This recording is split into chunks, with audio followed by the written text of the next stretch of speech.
Thanks for today. We'll see you. I'm asking if you could please be gentle with me. I don't like to see them cry. She's so young, isn't she? Let's go. I want to send her to college just to lay off. She's never had an issue speaking up, so why can't she stand up to his mother? I want to show she has parents too. I kind of expected you to call it off right there. I wanted to 1,000 times over.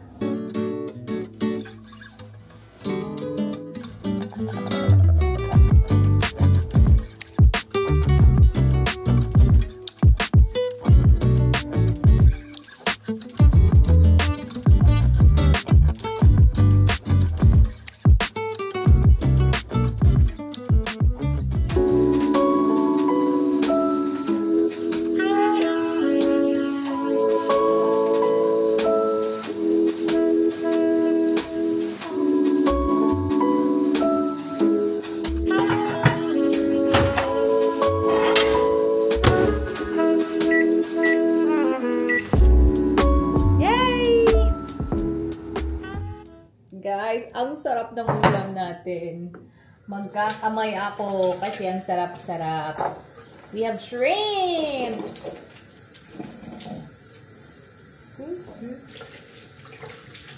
Tingin ko, kulang pa yung rice ko. Naininit ko ba? Let's do this. Open sesame. Guys, I'm so happy. Kain tayo.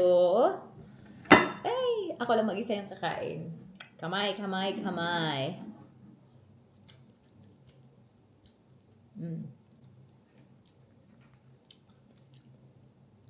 Pasintabi sa mga sensitive sa aking kuko. Ay, kuko. Sa aking kamay. Wala, guys. Bahala kayo dyan.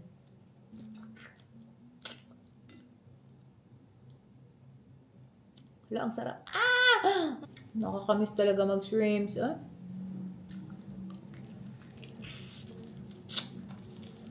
Yung iba hindi kumakain ng ng ulo, ng shrimps. Pero sarap kaya. Okay naman yung buhok natin dyan. Tapos,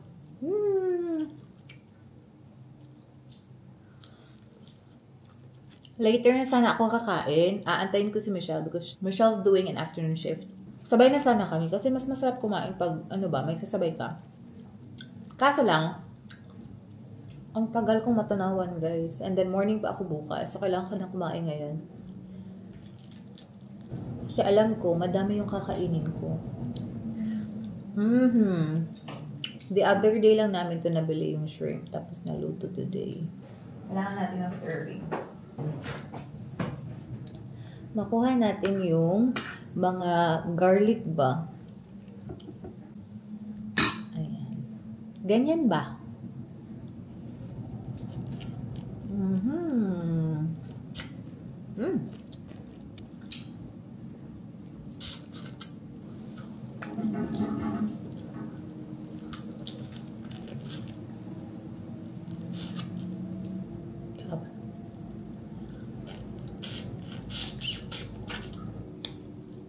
Dapat talaga may tunog, di ba?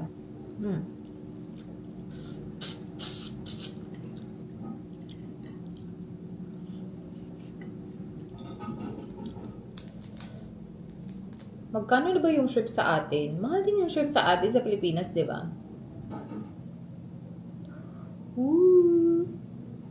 Ayan.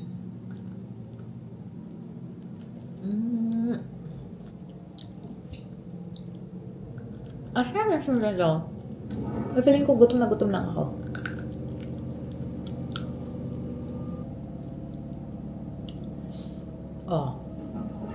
Arte na naman ni kamay.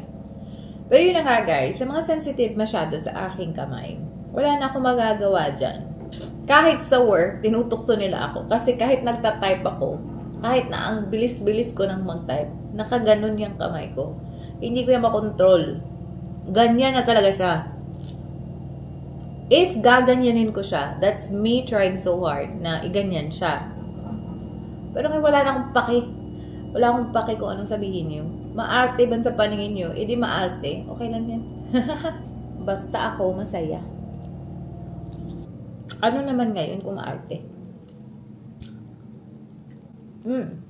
Sarap naman.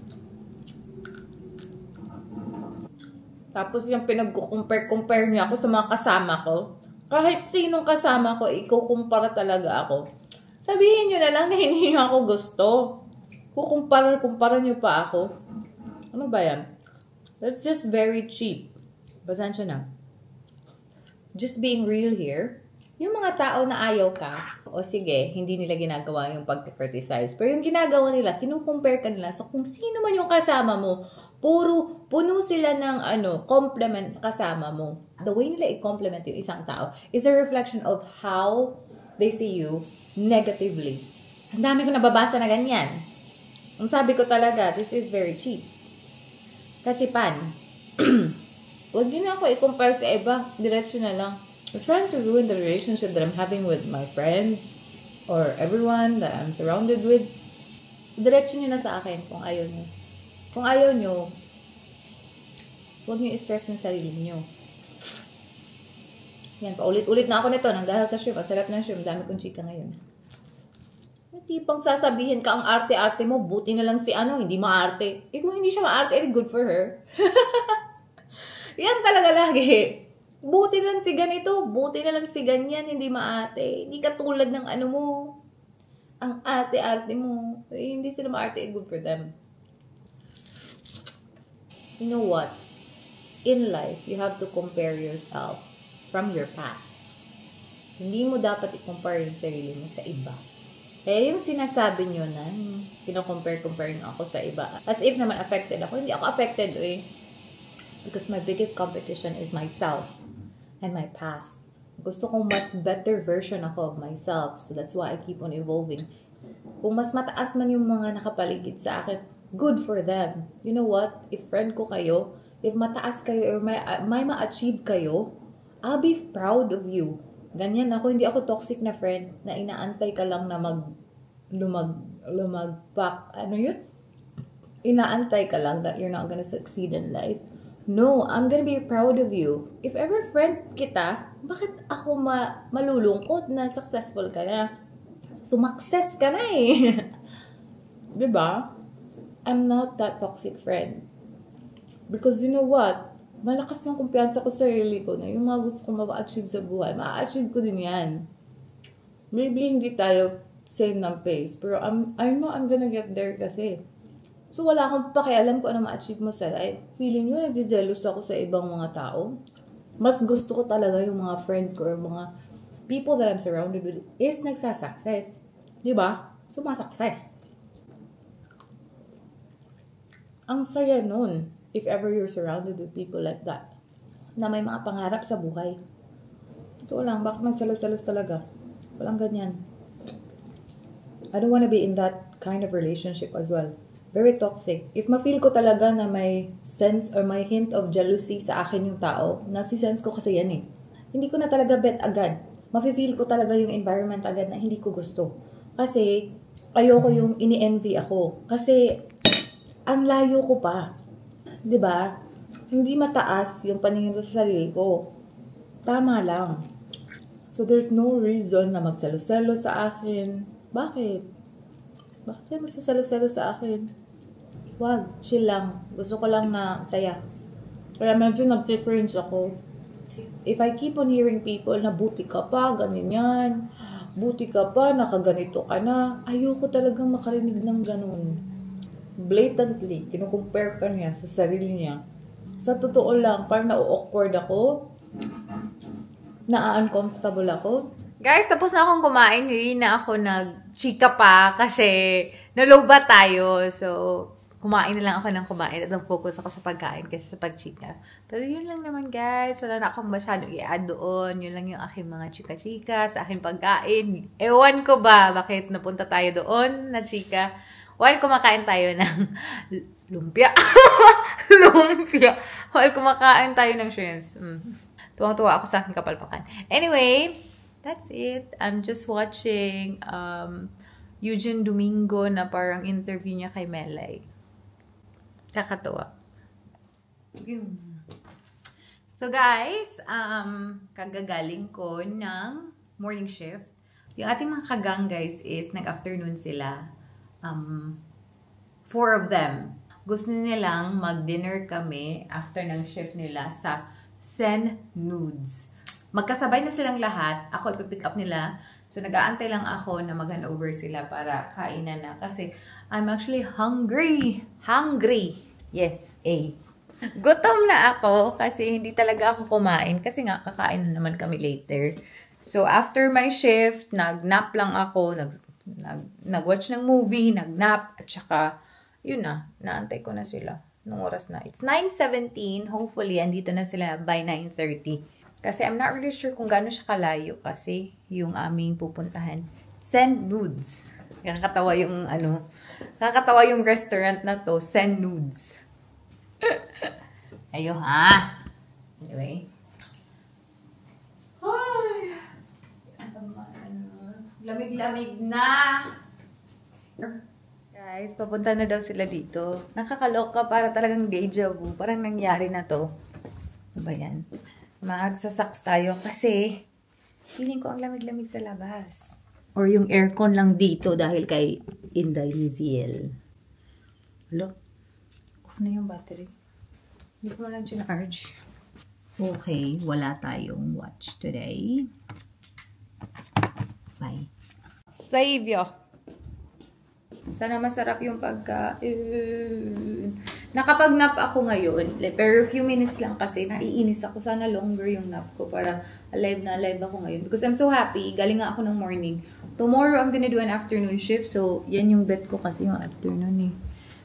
Buhay tayo sa afternoon. I'm gonna go na guys. Kasi I think yung sasakyan natin is si si Madam Sammy. So, ayan. Let's go! Chinese. Left, Chinese. Yobo, left.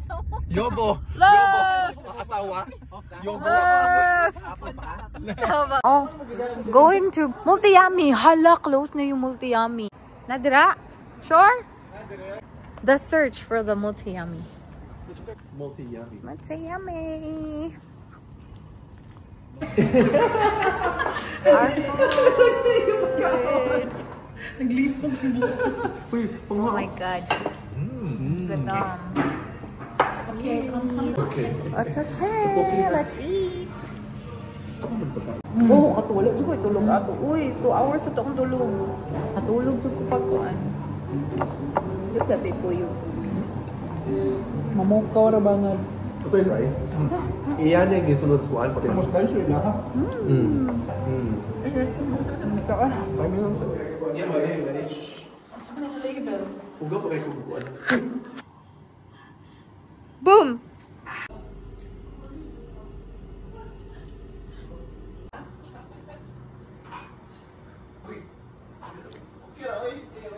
Guys, we're home. 1:20 na guys, Diyos ko. Yung aming pinuntahan namin yung bagong accommodation ni Sir Lawrence. Tapos magmo-morning pa yun bukas. Anyway, andito na tayo sa bahay. Haday na yun ang tagak. Dito tayo sa bahay guys. It's time to rest kasi bukas afternoon pa tayo. Last shift. Tapos magdi-day off na tayo 2 days. 2 days lang. But that's fine. Yeah. I'm just gonna wash my face and tulog na.